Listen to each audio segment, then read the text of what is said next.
¿Que a qué me suena blockchain? Bueno, pues no sé, es como algo tecnológico. Algo he leído por internet, pero la verdad que no me acaba de quedar muy claro. Este es un espacio para explicar con palabras de la gente de la calle las cosas extraordinarias que permite la tecnología blockchain, el nuevo Internet, el Internet descentralizado, también conocido como Internet del valor o Internet del dinero. Calle Blockchain. Capítulo 4. Los pioneros en la España del blockchain. Hola, ¿qué tal estás? Somos José Ángel Cuadrado y Covadonga Fernández, periodistas y divulgadores blockchain. Aquí estamos con un nuevo episodio de Calle Blockchain para seguir contándote y divulgando la manera en que blockchain transformará todos los sectores económicos y, por supuesto, nuestras vidas cotidianas. El capítulo de hoy está dedicado a los pioneros de Bitcoin en español. Va a ser un podcast coral. En él sumamos algunas de las voces que contribuyen a difundir la tecnología Bitcoin en el mundo hispano. Seguro que os suenan algunos de estos nombres: Víctor Escudero, Luis Carlos García, Ariana Calleja, Santiago Márquez Solís, Jaime Núñez, Enrique Santos, Andrea Ortega, Gabriela Chang, Igor Domsap, Alex Pruchat, Alberto Gómez Toribio, José Manuel Arenillas, Pablo Carbajo o Daniela Lorenzo. Para ello tenemos que remontarnos a 2009, que fue cuando Satoshi Nakamoto difundió entre los integrantes de una lista de correo de personas interesadas en criptografía el ya famoso white paper. La primera voz que vamos a escuchar es la del ingeniero informático Víctor Escudero. Es una de las primeras personas en interesarse por Bitcoin en España. Escudero recibió lecciones del mismísimo creador de Ripple, sí, la plataforma con la que Santander ha lanzado su aplicación de pagos blockchain. Y lo hizo 4 años antes de que Satoshi Nakamoto publicase el famoso paper con el que empezó todo. Víctor también fue el organizador de la primera Bitcoin Party en España, en el caluroso agosto de 2012. Y con el white paper de Satoshi lo miré sin nada de entusiasmo y según iba leyendo línea a línea dije, esto es espectacular. Otro de los grandes nombres de Bitcoin en español es el de Luis Carlos García. Es licenciado en Ciencias Físicas, miembro vitalicio de la Bitcoin Foundation desde su formación y creador del encuentro periódico de interesados en Bitcoin más antiguo de España. Así es, Luis Carlos, que además de tirar líneas de software, escribe libros de poesía, dedica todo el tiempo que puede a difundir la tecnología Bitcoin por los rincones del mundo. Me di cuenta que ahí podía haber un potencial grande. Por eso, en el episodio de hoy, hemos sustituido la entrevista habitual por un mano a mano entre estos dos grandes de la divulgación de Bitcoin y blockchain en español. Y tras escuchar a dos de las voces más representativas de la tecnología de la cadena de bloques, deciros que a lo largo del podcast iremos escuchando otras voces igual de brillantes y reconocidas en la comunidad blockchain en español. ¿Os ha gustado, verdad? Pues es solo un aperitivo. Te pido un poquito de paciencia porque en solo unos minutos vamos con el mano a mano prometido entre Víctor y Luis Carlos al completo. Pero antes queremos que escuches a Ariana Calleja, quien se inició en la tecnología seducida por los cambios que podían producirse en el paradigma financiero. Ariana descubrió y minó bitcoins en 2012, mientras estudiaba matemáticas en la universidad. Cuando dejó de ser rentable, se pasó al trading. Entonces, el bitcoin rondaba los $14. Pero mejor vamos a escucharla a ella. Mi nombre es Ariana Calleja, tengo 30 años y la primera vez que oí hablar sobre bitcoin fue a finales de 2012. Estaba en mi último año de la universidad y por aquel entonces empecé a minar como hobby con unos compañeros de la Facultad de Matemáticas. Con el paso de los meses, la minería empezó a perder fuelle, cada vez era menos rentable minar y nos pasamos a desarrollar sistemas de trading automatizado. Recuerdo que en aquel entonces el precio del Bitcoin rondaba los $14 y no fue hasta mediados de 2014 cuando empezaron a crecer notoriamente el número de crypto exchanges y la cotización de Bitcoin empezó a subir. A finales de 2014 ya rondaba los $250.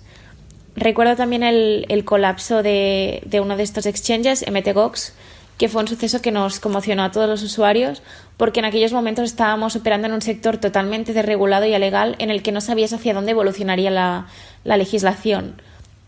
Yo me inicié en la tecnología porque pensaba que sería un cambio de paradigma del actual sistema financiero hacia una peer-to-peer sharing economy. Tampoco era consciente de la repercusión mediática que iba a tener tanto la criptoeconomía como la tecnología subyacente blockchain en los años que estaban por venir. Yo en aquel momento trabajaba como portfolio manager en una entidad financiera de renombre y prácticamente nadie de mi entorno conocía blockchain, ni el crypto trading, ni la posibilidad de hacer arbitraje con criptomonedas y toda una serie de bots que empezaban a hacerse muy populares en Internet. Recuerdo la primera conferencia sobre blockchain a la que asistí en Barcelona. La organizaba NextMoney y uno de los coorganizadores era Alex Puig, quien hoy es un referente del sector en España. El siguiente meetup al que asistí fue a finales de 2016, lo organizaba la Barcelona Bitcoin Community que hoy es un meetup de referencia aquí en Barcelona con más de 500 participantes, y por aquel entonces era una rooftop party súper informal en casa de uno de los coorganizadores, a la que apenas fuimos 25 personas. Yo creo que sin duda 2016 fue el año de inflexión, donde ha crecido de manera masiva el número de usuarios que invertían en criptomonedas. En estos 2 últimos años han surgido de manera masiva también decenas de grupos de meetups sobre el tema. La agenda del Mobile World Congress ha albergado conferencias sobre blockchain, tokenización de activos y descentralización. Han surgido iniciativas privadas como Alastria en España y se ha incrementado el número de aplicaciones que se construyen sobre Ethereum. Las ICOs han abierto un nuevo ecosistema para el crowdfunding y el sector del private equity, y los crypto exchanges ya empiezan a migrar hacia el Atomic Cross-Chain Trading, que es un tipo de trading que elimina el uso completo de intermediarios. Yo creo que 2018 ya es el año donde la descentralización empieza a ser una opción viable y tangible para muchos sectores económicos, y creo que esto que empezamos a mirar de cerca es solo la punta del iceberg de lo que estamos construyendo a futuro. José Manuel Arenillas descubrió Bitcoin en 2011 a través de la minería, luego siguió con el trading, pero según cuenta no le fue demasiado bien. Conocido en el ecosistema con el alias de Hochemin, actualmente es un estudioso de la tecnología blockchain y miembro muy activo de distintos grupos y foros. Yo llegué a Bitcoin en 2011 por minería. Alguien me introdujo en la minería. Me explicaron, mira, si haces esto, ganas Bitcoin. Yo no tenía muy claro todavía lo que era Bitcoin y empecé a minar y posteriormente a hacer trading, que se me dio francamente mal. Leer el libro blanco, el white paper de Bitcoin, vino años más tarde, probablemente en 2014-2015. Y ahí fue cuando me interesé, aunque posteriormente volví a perder el interés hasta 2016, donde ya lo he vuelto a enganchar y no lo he vuelto a soltar. ¿Hacia dónde creo que va Bitcoin? Estamos en el comienzo, es decir, todavía está despertando Bitcoin. La gente no entiende muy bien qué viene a aportar Bitcoin y yo creo que estamos en el momento de educar, de que la gente sepa qué significa Bitcoin y qué viene a solucionar. ¿Dónde va? Pues lo veremos de aquí a unos años.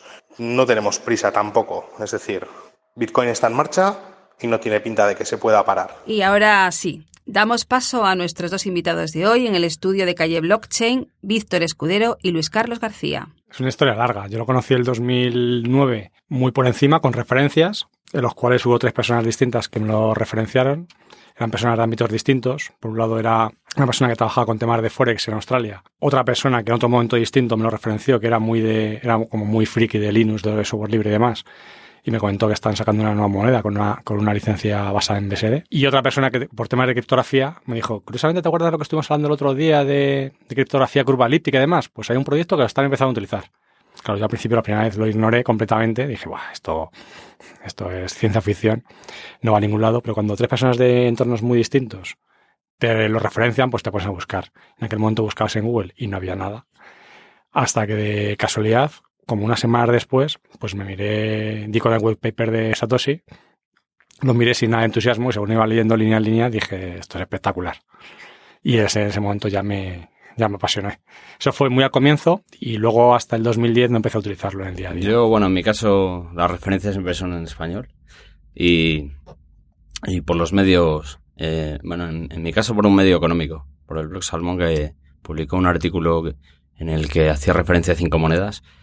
Una de ellas era Bitcoin, el resto de las otras 4 no recuerdo, no sé si eran monedas sociales o alguna cosa así, pero bueno, digamos que yo conocía el ámbito del software libre, igual que Víctor, tenía conocimientos de criptografía también, había indagado con ella, y luego desde el 2008 andaba leyendo artículos sobre economía, el año que comenzó la crisis y demás.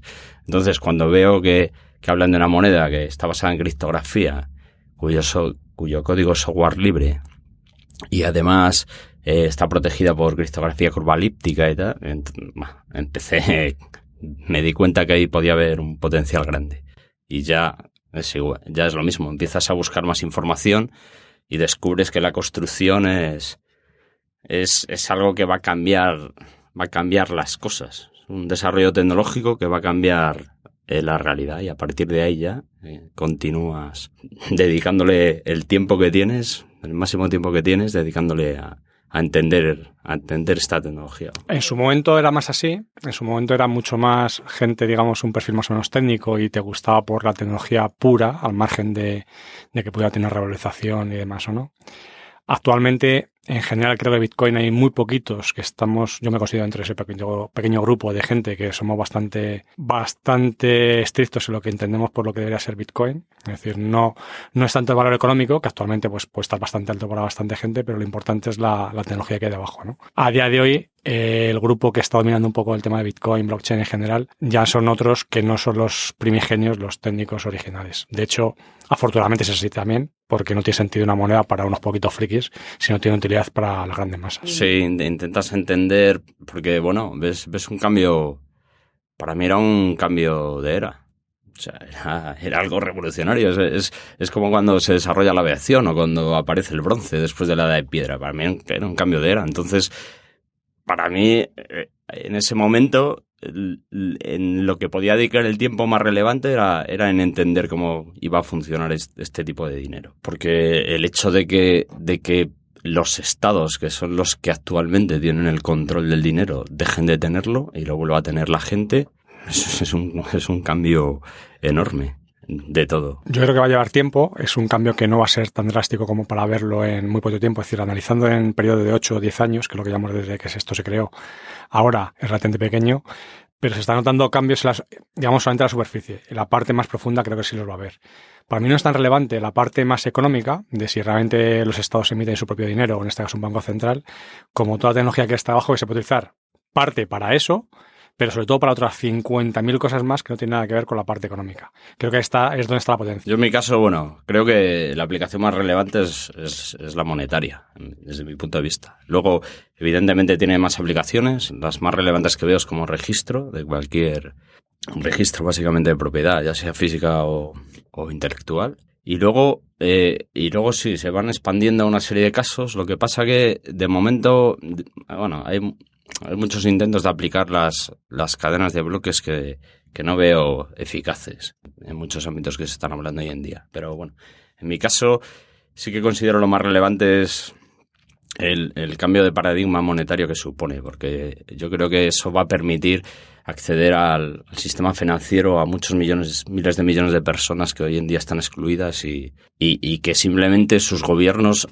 no les facilitan un dinero de calidad. Sí, comparto esa apreciación. Es decir, en algunos países, nosotros estamos en un mundo más o menos occidental, con acceso al dinero fácil, con cuentas en los bancos, no tenemos muchas limitaciones ahí.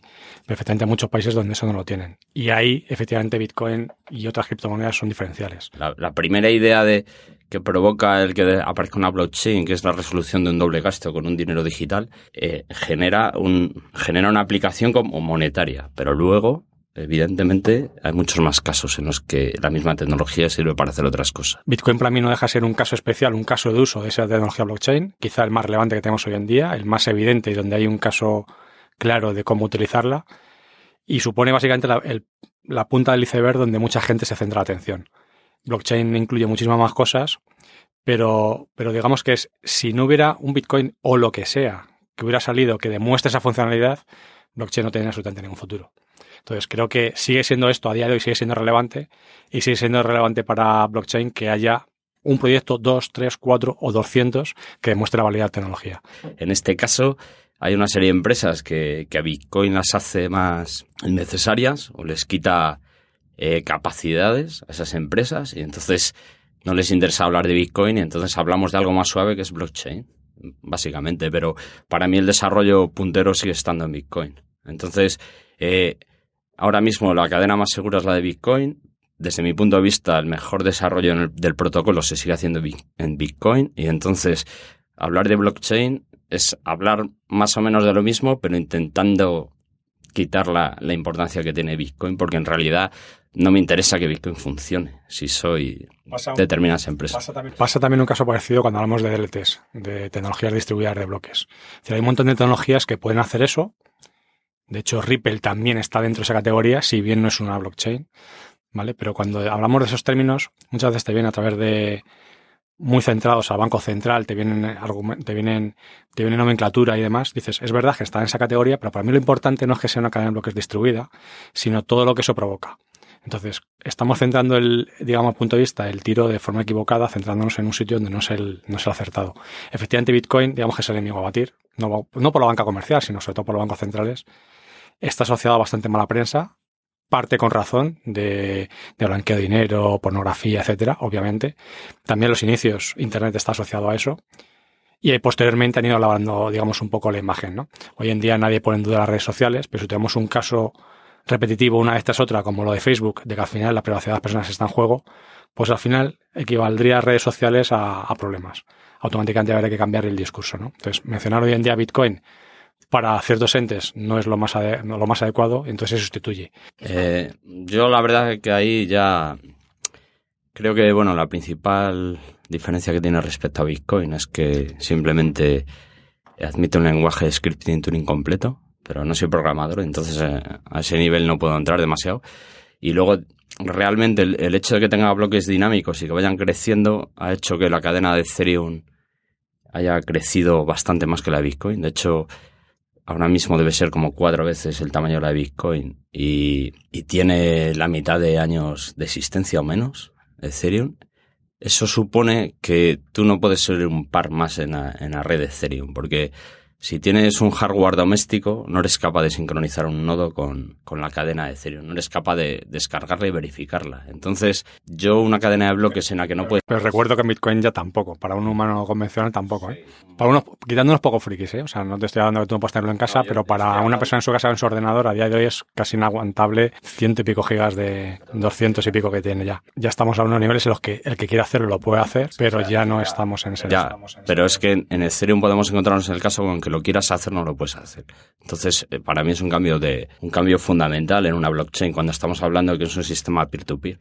Entonces, al final, ¿qué ocurre? Que como eso se complica, necesitas cada vez hardware más potente y empiezan a aparecer nodos que no son iguales que los demás. Empiezan a aparecer dos divisiones de nodos, master nodes o delegated nodes o no sé qué, que al final no deja de ser unos nodos en los cuales tú para participar tienes que reunir unas condiciones específicas, igual que ocurren en las DTLs o en otro tipo de cadenas en las cuales no se realiza minería, por ejemplo.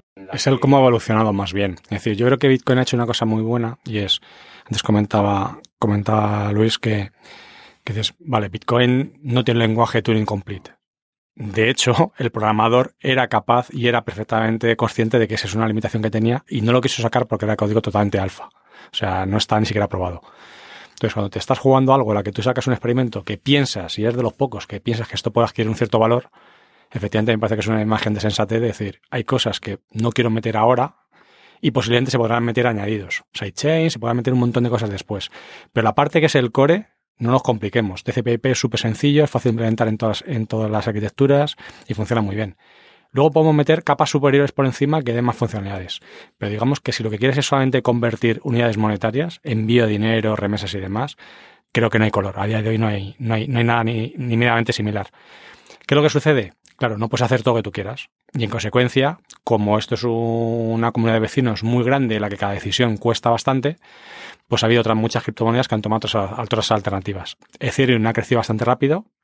Creo que la killer para Ethereum claramente son las ICOs. El poder sacar a la venta el equivalente a acciones de una compañía. Para ellos es claramente lo que ha sido el motivador.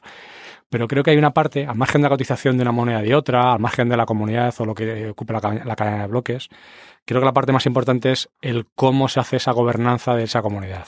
Es decir, en el caso de Ethereum, a mí no me deja nada tranquilo que cuando ha habido algunos casos de hacking o ha habido algún problema, algún bug de código o lo que sea, se han tomado decisiones en base a que unos poquitos, en este caso Vitalik y unos cuantos más, digamos de la élite, han optado por hacer un fork o tomar sus decisiones, ¿no? De forma más o menos unilateral. Eso en Bitcoin se ha intentado en varias ocasiones. Es verdad que por un lado es parálisis por análisis, es decir, muchas veces nos avanzan con cosas de Bitcoin porque no nos ponemos de acuerdo, pero por otro lado es complicado el tomar decisiones unilaterales que afecten a muchos. Entonces prefiero que siga teniendo un proyecto en el que sea bastante estable, ahí no experimentamos con otras criptos. Si realmente vemos alguna funcionalidad que nos interesa, podemos copiar parte de esa tecnología. De hecho, la mayor parte de los desarrollos se hacen justamente en Bitcoin, pero no directamente en el core de Bitcoin. Entonces, no perdemos esa funcionalidad.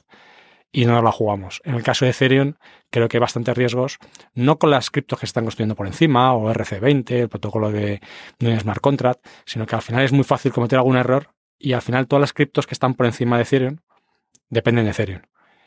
Y en Ethereum es un modelo de gobierno complicado, en el que hay muchos intereses en los que muchas veces están en juego entre unos y otros y difícil de gobernar. Sí, bueno, yo opino...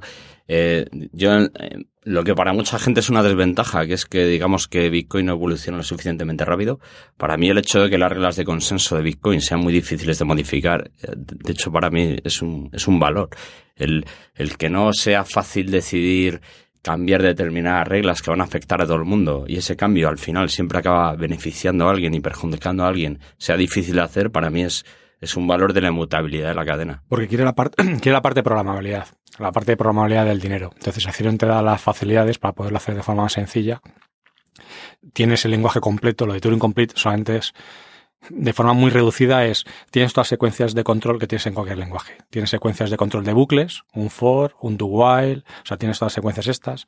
Tienes las secuencias también de un if-else, es decir, ¿qué pasa si ocurre esto? Entonces ejecutas esta condición. Es decir, digamos que tienes todas las posibilidades que puedes programar con cualquier otro lenguaje. Lo que te viene a decir es, con Ethereum puedes programar lo que quieras. Vale, pero eso lo puedo hacer con COBOL de hace 40 años, lo puedo hacer con cualquier lenguaje de programación que conocemos hoy en día. Simplemente Bitcoin no se diseñó en eso. Puedes hacer scripts en Bitcoin, de hecho se hacen bastantes cosas con Bitcoin, pero hay ciertas cosas que no están. Y no están no porque no sea factible, sino porque el riesgo es muy alto. Entonces aquí en Ethereum ha optado por una decisión mucho más para que esto tenga utilidad, vamos a empezar a utilizarlo. Creo que desde mi punto de vista ha crecido exponencialmente con poco control. De momento no ha habido casos sangrantes, quitando algunos pocos que ha habido algún bug de desarrollos y demás. Creo que en general ha funcionado bastante bien. Pero digamos que lo utilizas en empresa básicamente porque lo puedas acomodar a lo que tú necesitas. Es verdad que, por ejemplo, Bitcoin ha tenido problemas de escalabilidad. Ethereum, por el camino que van, ya han tenido varios. Y por el camino que van a tener muchísimos más. Bitcoin tenemos la suerte de que básicamente Satoshi ha desaparecido. No sabemos quién es, quién no es.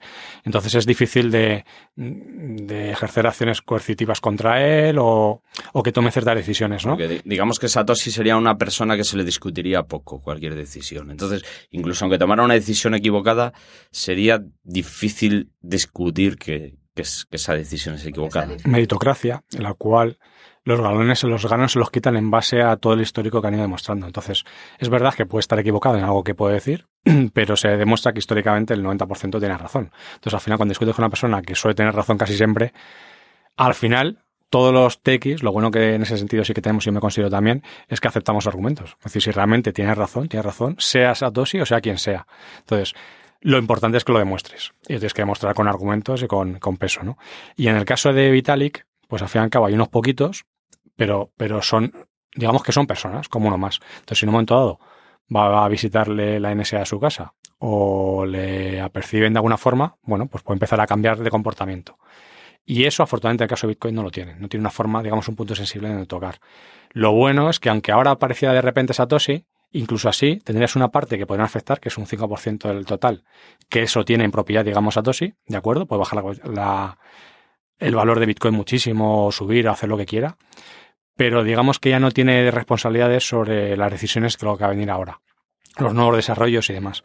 En consecuencia, digamos que yo creo que la parte más sensible que tenía que pasar Bitcoin para que no fuera manipulable ya la ha pasado. Como científico te diría que la posibilidad existe de que pueda aparecer, porque ni está demostrado que está muerto, ni entonces puede estar vivo, con lo cual puede existir.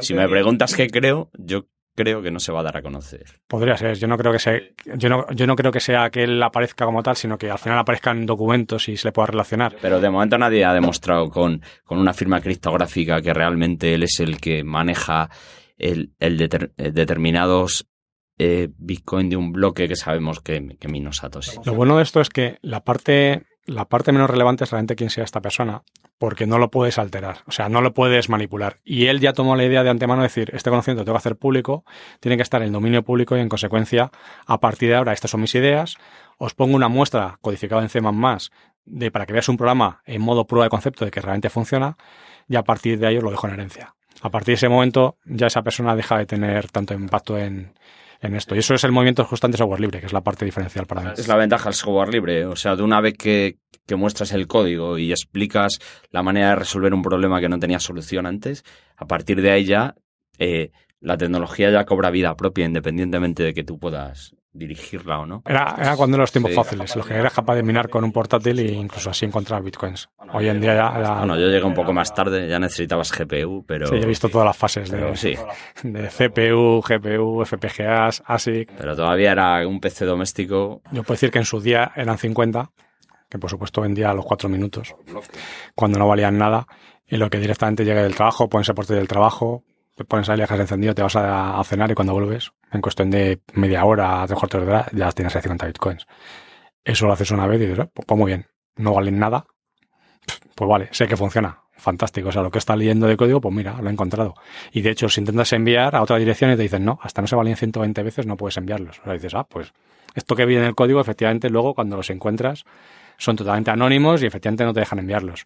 Digamos que es casi como un juego. Sí, además, por lo general, al final casi siempre ha sido más costoso minarlos que el comprarlos, básicamente. Normalmente siempre ha sido más rentable comprarlos porque, suelo decir yo, el que compra arriesga más que el que mina. Y entonces, aplicando la ley económica de que a mayor riesgo, mayor beneficio, siempre ha sido mejor comprarlos que minarlos. Lo que pasa que los mineros tenían la ventaja de que si Bitcoin fracasaba, sus equipos de minería tenían un valor residual hasta que llegaron los ASICs. O sea, seguían teniendo un valor, por eso arriesgaban menos los mineros. Pero nunca fue muy buena idea minar Bitcoin, salvo que realmente tuvieras acceso a una energía muy, muy barata, que no era el caso en España, ¿no? Sí, yo como amateur, digamos que sí lo he hecho para experimentar, ver que funciona además, pero digamos que a nivel más profesional nunca lo he hecho. Por lo exactamente lo que dice Luis, solemos decir que ganaron más dinero la gente que vendía las palas en la crisis del oro que los que realmente sacaban oro.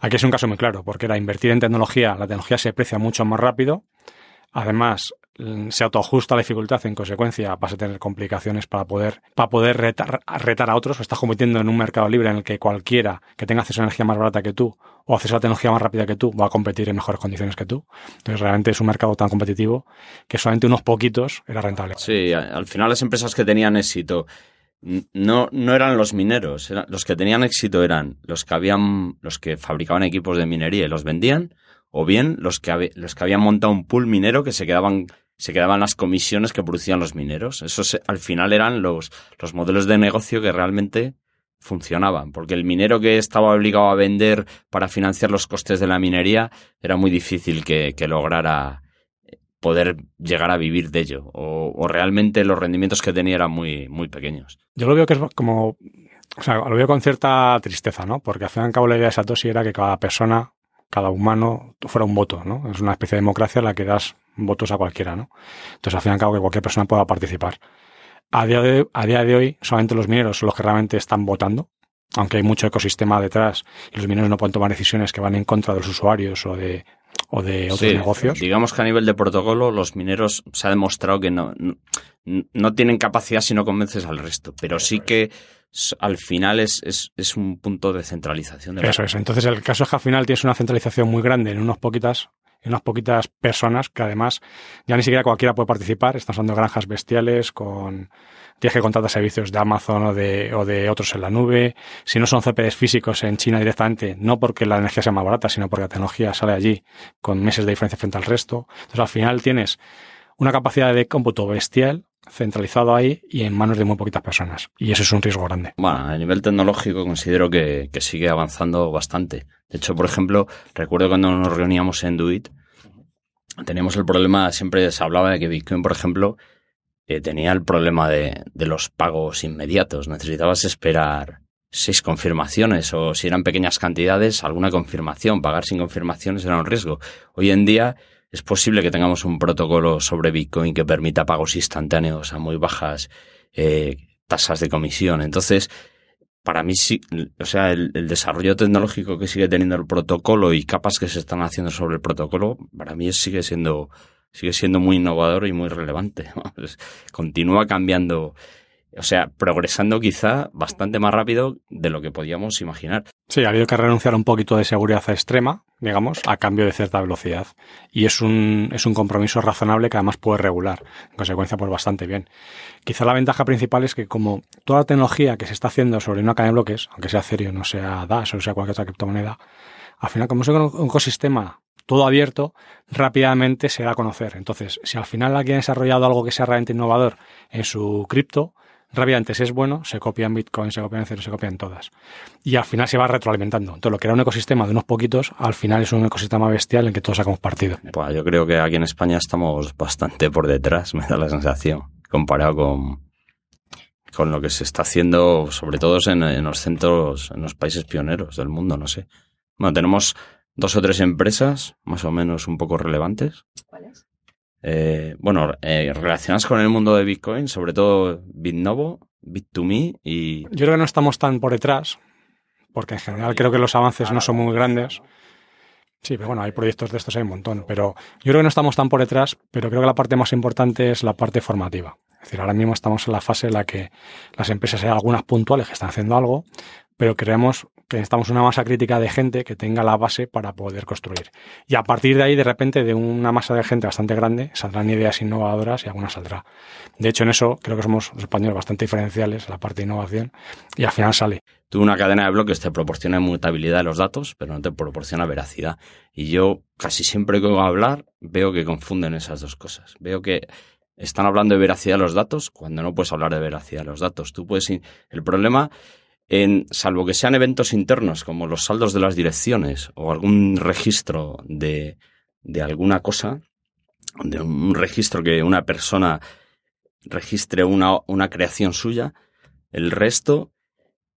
Al final necesitas confianza en el agente que introduce los datos en la cadena de bloques. Como ese agente puede falsificar los datos que introduce, yo veo que el sistema por ahí tiene un problema grande. Entonces, es decir, yo suelo decir que un sistema de nodos federados permite demostrar quién ha mentido, pero no evitar las consecuencias de la mentira. Entonces, muchos de los proyectos que se intentan montar ahí, yo de momento no les veo una viabilidad clara a muchas de las cosas que se proponen, ¿eh? Es la sensación que yo tengo, puedo estar equivocado. Pero a nivel tecnológico comparto parte de esa apreciación, porque todavía estamos en las fases muy iniciales de la tecnología, entonces podemos tener fallos, ¿no? Es decir, por un lado, tenemos la particularidad de que es una blockchain permisionada, en la que hay una serie de actores que actúan como notarios, unos pocos, vamos a ponerle 200, por ejemplo, pero es relativamente pequeño frente a cualquier cadena pública de la que estamos hablando, un Ethereum, un blockchain, etcétera. Entonces, eso ya es un hándicap de por sí.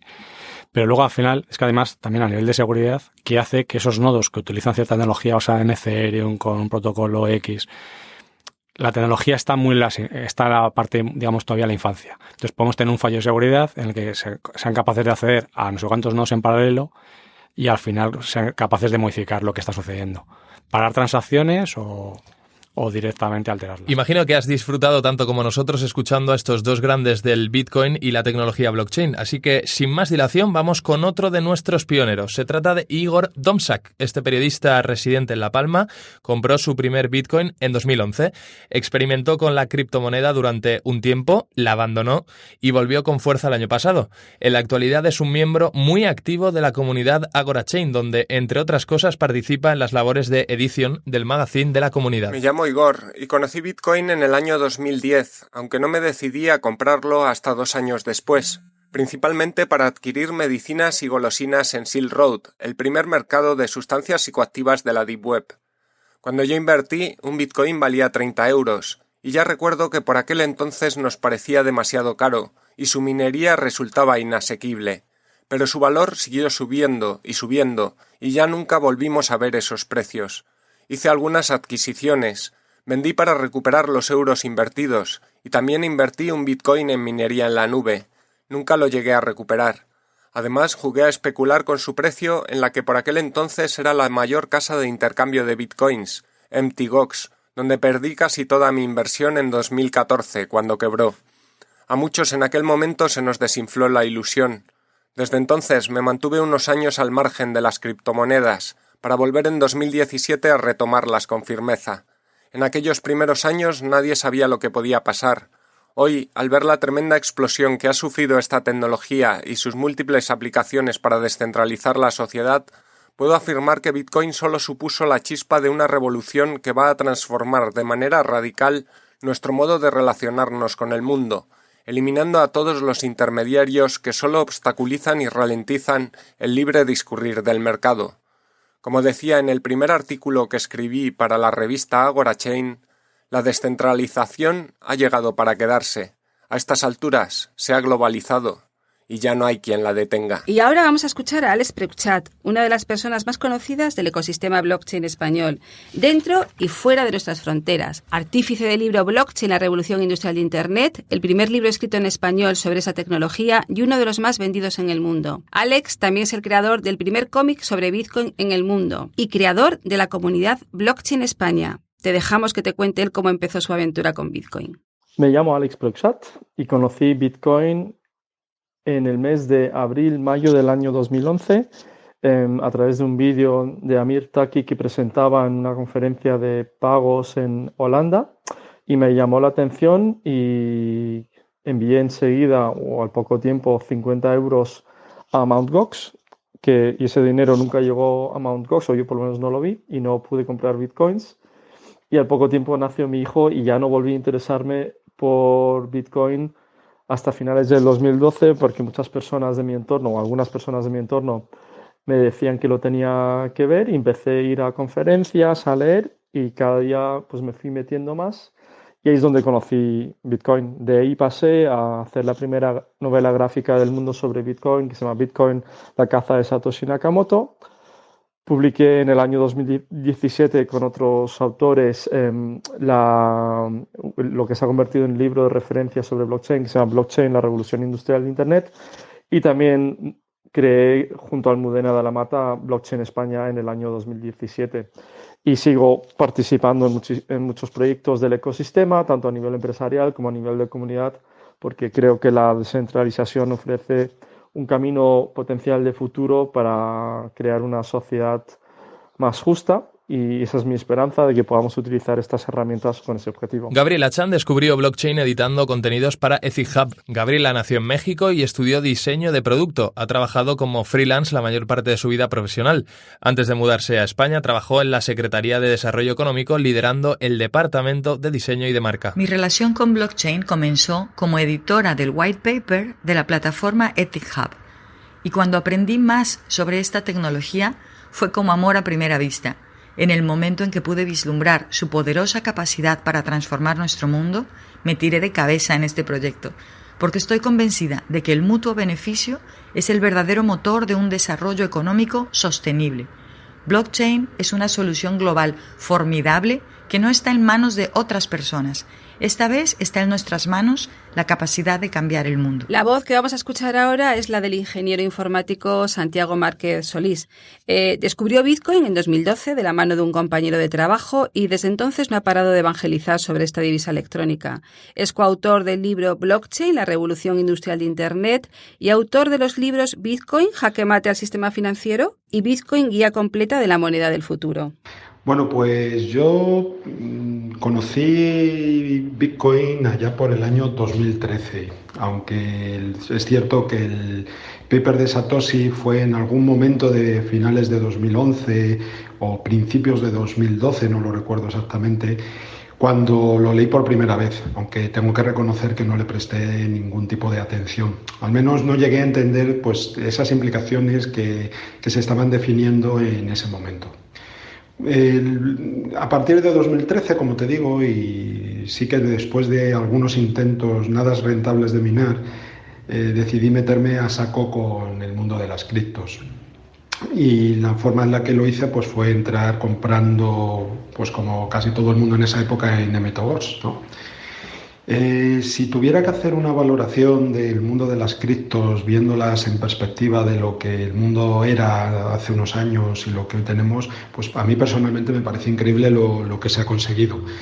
No solo porque lo que la tecnología supone en sí misma, ¿vale?, sino también porque se ha abierto un debate real en muchísimos ámbitos de la sociedad de cómo blockchain y no solamente ya Bitcoin, puede cambiarnos la forma en la que nos relacionamos o la forma incluso en la que hacemos negocio, ¿no? Y sí, es cierto que hay todavía luces y sombras, pero creo que como cualquier otra creación del ser humano va dentro de nuestra propia naturaleza, ¿no? No siempre tenemos las dos caras, ¿no? Y bueno, pues poco más, ¿no? Yo desde luego estoy muy contento de haber aterrizado en este mundo y otra valoración que podría hacer es la increíble cantidad de gente que he conocido y con la que estoy aprendiendo a hacer cosas verdaderamente diferentes y muy chulas. Jaime Núñez es autor del capítulo sobre criptografía y consenso aplicado a blockchain en el libro Blockchain, la revolución industrial de Internet. Núñez es un veterano conocido de la comunidad Bitcoin y es socio fundador de Bancabit, una entidad dedicada al desarrollo de instrumentos para el sector de las criptodivisas. Yo conocí Bitcoin oí hablar de Bitcoin ya en el año 2010, por ahí, a finales de 2010 creo que fue, y no le di mucha importancia, vamos, pensaba que era una moneda más como era la que se utilizaba entonces en un juego que se llamaba Second Life. En fin, había oído hablar de cash electrónico, pero emitido por empresas y tal, y no era una cosa que realmente me interesara, ¿no? Después, unos meses más tarde, ya a comienzos de 2011, leí un artículo, no recuerdo ahora dónde exactamente, que desgranaba un poquito más en qué consistía Bitcoin, y aquello me llamó la atención. Había una serie de palabras clave que a mí me interesaban, ¿no? Descentralización, privacidad, etcétera. Yo vi que aquello era algo distinto, ¿no? Sobre todo el tema de la descentralización, era algo que no dependía de nadie, en fin, entendí que era algo que había que verlo más a fondo, ¿no? Y así fue, me descargué el PDF de aquel que escribió Satoshi Nakamoto, me lo leí y dije, hasta que no entienda esto, no entendí nada, ¿no? Entendí un 10%, y después dije, hasta que no entienda esto no me voy a quedar tranquilo. Y así fue, dediqué pues yo creo que fue un par de meses, una cosa así, a entender lo que ponía aquí, a comprender cómo funcionaba, y claro, aquello me fascinó, ¿no? Al mismo tiempo, pues indagaba por ahí en el único sitio que había, que era un foro que se llama Bitcoin Talk, y que sigue existiendo, y es más importante además en el mundo de la cripto, ¿no? Y bueno, pues me fui profundizando un poco, aquello me enamoró. Dije, esto es algo que va a cambiar nuestra sociedad, algo así como Internet en sus primeros tiempos, ¿no? Enrique Santos descubrió Bitcoin en 2010. Para él, lo más importante de esta revolución no es la tecnología, es Bitcoin. Su argumento, que se trata de la primera moneda no impuesta por un gobierno y que sirve para conseguir libertades mayores. Hola, me llamo Enrique Santos y descubrí el Bitcoin a finales de 2010, pero no me metí de lleno hasta marzo de 2013. La inmensa mayoría de gente que está en torno al mundillo Bitcoin hoy en día y blockchain cree o piensa que lo más importante es la tecnología y que eso es la revolución, que es una revolución tecnológica. Y sí, lo es, pero el origen no es tecnológico y lo más importante de esta revolución no es la tecnología. Bitcoin es, se puede decir, la primera moneda en más de 2 milenios de la civilización occidental que no está impuesta por un gobierno, exceptuando periodos que se pueden decir de desgobierno, como el periodo de Estados Unidos antes de la Guerra Civil, o en España también en época de preguerra civil, es decir, en periodos de desgobierno hay intentos de monedas libres. Pero en cuanto llega un gobierno, siempre lo primero que hace es imponer su moneda, prohibir todas las demás y así controlar los impuestos. Eso es lo que viene a romper Bitcoin y esa es su verdadera revolución. Y eso es lo que se estuvo buscando, no solo por Satoshi Nakamoto, que fue el que dio con la solución final, sino que durante más de una década un grupo de gente, conocedores de la criptografía y de las posibilidades y convencidos de esta idea, estuvieron buscando una moneda que no dependiera de gobiernos y que no fuera impuesta, sino libre, como base precisamente para la libertad de intercambio de bienes y servicios, como un inicio, a su vez, de conseguir libertades mayores. Andrea Ortega trabaja como abogada en Cuatrecasas, donde ejerce de gerente de proyectos de innovación. Se muestra fascinada con el cambio de paradigma que supone la tecnología y participa activamente en el ecosistema blockchain a través de diferentes iniciativas. Y empecé a conocer Bitcoin y la tecnología blockchain a principios del año 2016. El cambio de paradigma que representa esta tecnología me resulta fascinante y cuanto más aprendo, la verdad es que más quiero saber y experimentar. Como abogada, siempre he puesto más el foco en las posibles aplicaciones de la tecnología que subyace a Bitcoin y, por supuesto, en los smart contracts. Asimismo, creo que con esta tecnología se está construyendo un nuevo modelo económico que se conoce como criptoeconomía o tokenomics, que puede transformar en gran medida muchas de las estructuras económicas y sociales actuales. Desde el año 2016 he participado e impulsado varios proyectos y pruebas de concepto en colaboración con técnicos de forma multidisciplinar y colaboro activamente con el ecosistema en iniciativas como Alastria y en multitud de eventos, hackatones y publicaciones. En este sentido, considero que uno de los mayores aprendizajes de esta tecnología es cómo pone foco en la importancia de colaborar con el ecosistema, en la innovación abierta y en el trabajo de forma multidisciplinar. Por ello, para mí, son una de las grandes prioridades. Alberto Gómez Toribio descubrió Bitcoin en 2012 y es otra de las voces de referencia del ecosistema blockchain español. Alberto es a blockchain lo que sería Apple, pero con una diferencia importante. Lo sabe todo y lo explica con las palabras necesarias para que todo el mundo lo entienda. Además de fundar la primera empresa constituida en España por Bitcoins, ha colaborado con el Ministerio de Interior, el Tribunal Supremo, Telefónica o Sony. Gracias, Covadonga, por invitarme a estar con vosotros en este podcast. Descubrí Bitcoin en el año 2012 y siempre me ha parecido un experimento socioeconómico muy interesante para entender cómo funciona el dinero. Desde entonces he fundado varias compañías. Algunas, como CoinFein, hicieron dar el primer paso a las primeras entidades financieras que invirtieron en compañías de Bitcoin o de blockchain. Bankinter fue una de ellas. Después trabajé con bancos centrales y reguladores, ayudándoles a entender las criptomonedas. Y por último, ahora, trabajo liderando la estrategia de blockchain en Bankia. Es aquí donde estamos explorando blockchain desde 3 puntos de vista. El primero, quizá el menos disruptivo, tiene que ver con utilizar blockchain, concretamente las redes privadas y tecnologías como Hyperledger, para la trazabilidad o evitar los procesos de conciliación y mejorar los procesos internos. El segundo punto es el de la identidad. Estamos participando en Alastria para permitir, entre otras cosas, que nuestros clientes puedan abrir una cuenta online en Bankia sin necesidad de aportar ningún tipo de documento. Esto sería posible si el cliente ya lo hubiese hecho, aportar su DNI, por ejemplo, al contratar otro producto en otra empresa, por ejemplo, en una empresa de seguros. Por último, el tercer punto, y este creo es el más disruptivo, es el de la tokenización. Nos planteamos cuál es el rol que juega una entidad financiera en un mundo en el que parte de nuestros clientes utilizan criptomonedas y otra parte quizás tokens para invertir. En este mundo, los bancos podrían jugar el rol de ser el conector entre el dinero fiat y los tokens. Y en este sentido hemos creado StockMine, una plataforma que permite crear y gestionar títulos digitales. La tokenización consiste en bloquear algo, un bien, por ejemplo, un euro en una cuenta bancaria, y representarlo con un título digital. Queremos que ese título digital, ese token, se pueda enviar a la mayor cantidad de número de personas posible, y por eso utilizamos las redes públicas como Ethereum. Creo que somos la única entidad financiera que lo hace. Lo hacemos porque los tokens tienen mayor potencial, o así lo creemos, en las redes públicas. Os invito a todos a conocer StockMine en stockmine.io. Y gracias por la entrevista y por la iniciativa del podcast. Enhorabuena. Pablo Carbajo es cofundador de Flixo, el YouTube descentralizado que en breve sacará su beta al mercado. Empezó a desarrollar software a los 7 años y descubrió Bitcoin en 2013 a través de unos amigos. Es técnico en electrónica y trabajó más de 10 años en IBM mientras estudiaba ciencias de la computación. Su afición a la criptografía le llevó a crear la criptomoneda Riecoin en 2014. Hola, soy Pablo Carbajo de Flixo. Y si bien algo había leído antes, fue recién en 2013, cuando amigos y gente que no eran ni programadores ni habían estudiado criptografía me empezó a preguntar qué era el Bitcoin, de qué se trataba esto. Fue recién ahí que me empecé a meter y a estudiar un poco más.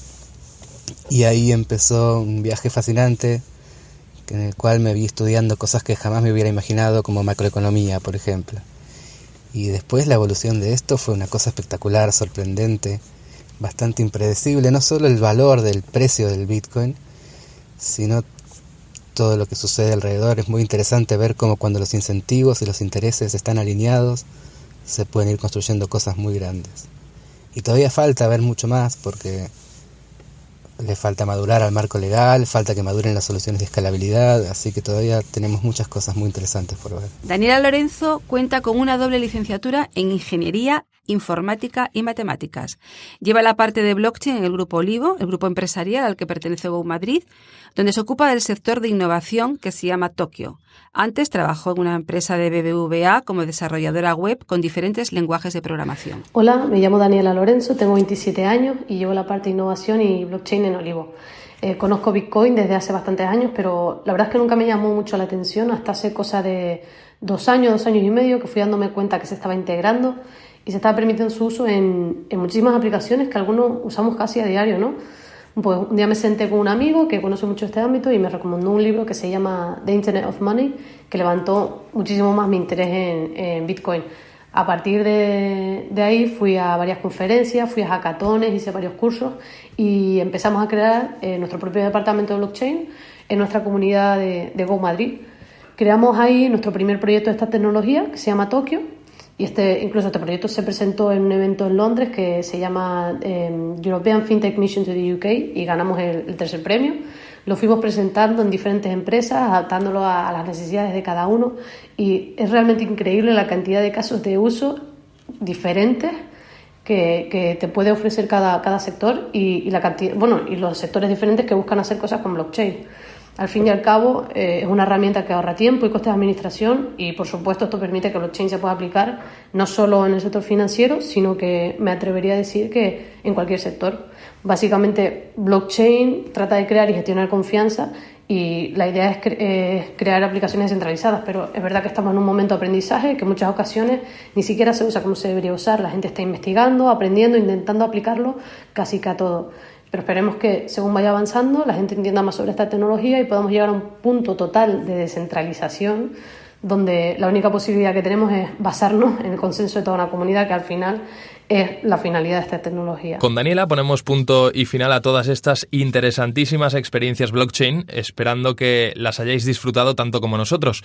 Como suele decirse en estos casos, no están todos los que son, pero sí son todos los que están. Aludiendo al carácter descentralizador de la tecnología, hemos intentado recoger voces de diferentes lugares de España y también, como habéis visto, de Sudamérica. Así, las personas que han participado proceden de Barcelona, Madrid, León, México DF, Buenos Aires, Canarias, País Vasco o Cantabria.